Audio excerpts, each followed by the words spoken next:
12460 शिक्षक भर्ती के समस्त आवेदकों का स्वागत है आपके अपनी YouTube channel NKS teaching point में। साथियों बात करेंगे सुप्रीम कोर्ट सुनवाई के परिपेक्ष में बड़ी खबर आ चुकी है। कार्य लिस्ट जारी हो चुकी है, सभी याचिकाएं टैग हुई हैं। चयनितों के स्कूल आवंटन के लिए क्या निष्कर्ष की स्थितियाँ हो सकती हैं, विभाग की तैयारियाँ क्या हैं और आवश्यक सूचनाएँ सभी आवेदकों के लिए कुछ हैं जो इस वीडियो के माध्यम से आपको अवगत कराएंगे। निवेदन करेंगे वीडियो को शेयर करके चैनल को जरूर सब्सक्राइब कीजिएगा, जिससे सारी महत्वपूर्ण जानकारियाँ आपको आसानी से प्राप्त होती रहें।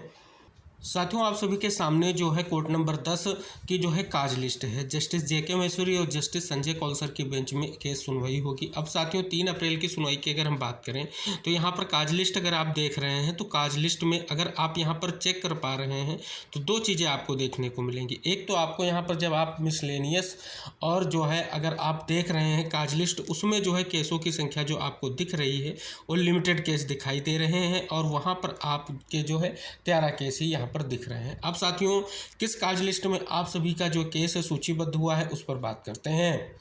तो साथियों जब यहाँ पर आप देखेंगे इसमें 2 प्रकार से आप कार्य लिस्ट चेक कर सकते हैं, एक तो मिसलेनियस से और एक आप रेगुलर से। रेगुलर से जब आप चेक करेंगे तो आपको आगे स्पष्ट तौर पर आपका केस यहाँ पर शो करेगा। तो साथियों ये जो है कार्य लिस्ट 2 प्रकार से आपको चेक करनी है, तभी आपको जो है आपका केस स्पष्ट हो सकेगा। तो पहले वाली कार्य लिस्ट में आपका केस नहीं था, लेकिन इस वाली कार्य लिस्ट की अगर बात करें तो 101 नंबर से केस जो है यहाँ पर स्टार्ट हो रहे हैं। और अगर बात करें आपके केस का नंबर जो है 114 नंबर पर जो है यहाँ पर शो हो रहा है जो एक काज लिस्ट है। तो आइए देखते हैं कि कौन कौन सी याचिकाएं जो हैं इसमें टैग हुई हैं और कब जो है सुनवाई की जो सारी निष्कर्ष की स्थितियां हैं बात करते हैं।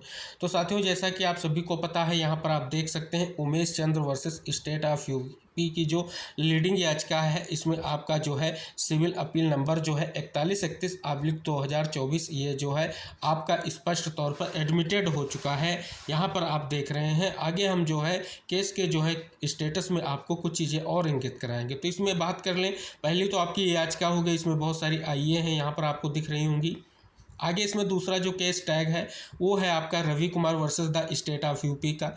इसके बाद जो है याचिका टैग हुई है जिसका जो है आप सभी को बेसब्री से इंतजार है कि क्लेरिफिकेशन हो, स्पेशली चयनितों को। जो 8 जनवरी का आदेश आया था, यानी याचिका अर्चना राय versus the state of Uttar Pradesh की जो याचिका है इसमें टैग है। इसी तरीके से रूप सिंह की याचिका भी इसी में टैग है और इसके बाद अक्षय कुमार की याचिका भी इसी में टैग है। तो ये टोटल याचिकाएँ जो है इसमें टैग हो चुकी हैं और 114 नंबर दिखाई दे रहा है। यानी अगर इस कार्य लिस्ट की बात करें तो 14 नंबर पर जो है ये केस सुनवाई को लेकर के सूचीबद्ध हुआ है।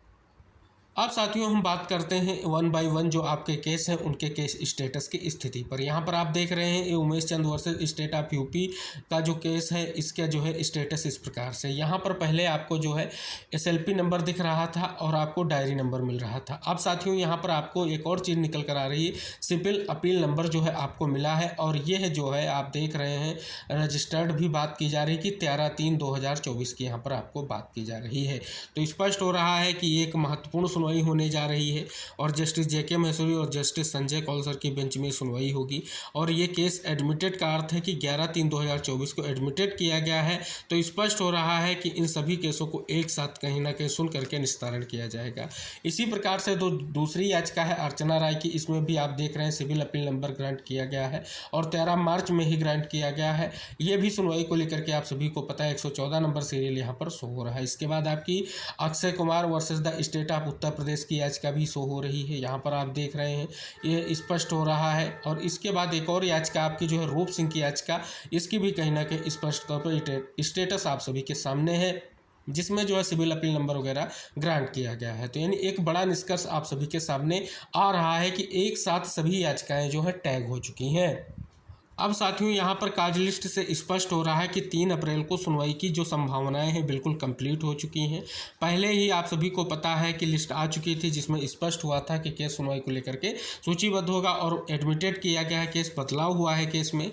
अब स्पष्ट हो रहा है कि सभी याचिकाएँ अब महत्वपूर्ण है जो सुप्रीम कोर्ट में वर्तमान में इस याचिका में टैग हुई हैं। सभी को सुना जाएगा, सभी के पक्षों को सुन करके एक बड़ा निस्तारण होने की उम्मीद है। अब साथियों सबसे बड़ी चुनौती बना हुआ है क्योंकि साथियों जब आपकी 11 मार्च की सुनवाई हुई थी, उससे पहले 9 मार्च को जो है सरकार से जो 8 जनवरी को आदेश किया गया था कि काउंटर फाइल कीजिए, तो काउंटर फाइल किया गया और साथ ही चयनितों के स्कूल आवंटन को लेकर के जो 8 जनवरी का आदेश है उसको क्लेरिफाई करने को लेकर के क्लेरिफिकेशन लगाया गया। लेकिन साथियों अब जो है चयनित लगातार प्रयास कर रहे हैं और भरसक प्रयास कर रहे हैं कि वो अपना जो है स्कूल आवंटन का जो भी उचित आवश्यक निर्देश है वो कोर्ट से प्राप्त हो सके, इसलिए वो 3 अप्रैल की सुनवाई में पूरी तैयारी के साथ कहीं ना कहीं प्रयास कर रहे हैं। दूसरी तरफ आप सभी को पता है विभाग की भी स्थिति स्पष्ट हो चुकी है, विभाग का भी स्पष्ट रुख है कि आपकी जो है 3 अप्रैल की सुनवाई में पूरा निष्कर्ष निकलेगा। लेकिन साथियों स्पष्ट हो रहा है कि अब सुनवाई जो है बहुत ही महत्वपूर्ण हो चली है, तो सभी चयनित अचयनित जितने भी हैं उनके लिए एक बड़ी चुनौती अब जो है सुनवाई है। क्योंकि साथियों चुनौती ये इसलिए निकल कर आ रही है क्योंकि सुनवाई में क्या निष्कर्ष कोर्ट से निकलेगा ये अभी स्पष्ट नहीं है, क्योंकि सभी की स्पष्ट तौर पर तैयारी यही है कि 3 अप्रैल में ही चयनितों के स्कूल आवंटन को करके कुछ निष्कर्ष निकले और जो थर्ड काउंसलिंग रुकी हुई उसके लिए कुछ निष्कर्ष निकले, अन्य जो मुद्दे हैं उनके लिए कुछ निष्कर्ष निकले। लेकिन क्या निष्कर्ष हो सकता है ये स्पष्ट तौर पर कहीं ना कहीं सुनवाई में ही स्पष्ट हो सकेगा।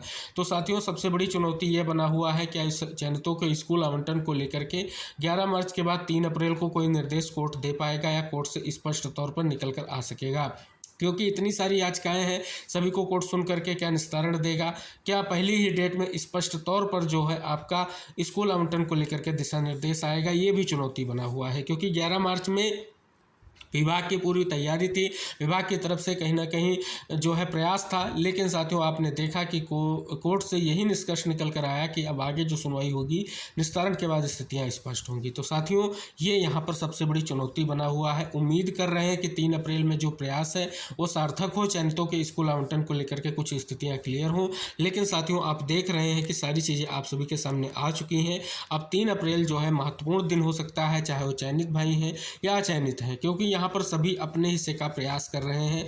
अब यहाँ पर कोर्ट क्या निस्तारण देगा, क्योंकि इससे बड़ी चुनौती ये बना हुआ है क्योंकि कोर्ट में जो तथ्य रखे गए हैं, कोर्ट में जो काउंटर फाइल किया गया है, कोर्ट में जो स्थितियां हैं उन पर कोर्ट की तरफ से क्या निष्कर्ष आता है ये सभी के लिए बहुत ही महत्वपूर्ण रहेगा। तो 3 तारीख की जो सुनवाई है कहीं ना कहीं उसको लेकर के अब इंतजार लगभग खत्म हो चुका है और स्पष्ट हो गया है कि आपकी 3 तारीख को सुनवाई होगी और क्या क्या निष्कर्ष रहेगा ये सबसे बड़ी कहीं ना कहीं वर्तमान में चुनौती है। इसी उद्देश्य से चयनितों के मन में जो संशय है और स्पष्ट तौर पर वो लगातार प्रयास कर रहे हैं। दूसरी तरफ विभाग ने भी प्रयास किया है, प्रत्यावेदन के सहारे उन्होंने सारी जिज्ञासाएं जानने का प्रयास किया है और निस्तारण के लिए जो है 31 तारीख की डेट जो है निर्धारित की है। क्या निस्तारण होगा, प्रत्यावेदन जो आए हैं उनके परिप्रेक्ष्य में, ये सबसे बड़ी चुनौती बना हुआ है।